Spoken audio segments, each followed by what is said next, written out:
عقاب کی عمر 70 سال کے قریب ہوتی ہے۔ اس عمر تک پہنچنے کے لیے اسے سخت مشکلات سے گزرنا ہوتا ہے۔ جب اس کی عمر 40 سال ہوتی ہے تو پنجے خراب ہو جاتے ہیں جس سے وہ شکار نہیں کر پاتا۔ مضبوط چونچ بھی عمر کے بڑھنے سے شدید ٹیڑھی ہو جاتی ہے، پر بہت بھاری ہو جاتے ہیں، سینے کے ساتھ چپک جاتے ہیں۔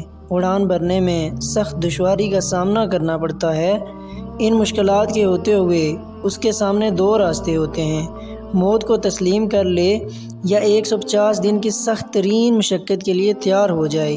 وہ پہاڑوں میں جاتا ہے، چونچ کو پتھروں پہ مارتا ہے یہاں تک کہ وہ ٹوٹ جاتی ہے۔ کچھ دن بعد نئی چونچ نکلتی ہے تو اس سے اپنے ناخن جڑ سے کاٹ پھینکتا ہے۔ نئے ناخن نکل آتے ہیں، وہ چونچ اور ناخن سے اپنا ایک ایک بال اکھاڑ دیتا ہے۔ اس عمل میں اسے 5 ماہ کی طویل تکلیف اور مشقت سے گزرنا ہوتا ہے۔ 5 ماہ بعد اڑان بھرتا ہے تو محسوس ہوتا ہے جیسے اس نے نیا جنم لیا ہو۔ اس طرح وہ 30 سال مزید زندہ رہ پاتا ہے۔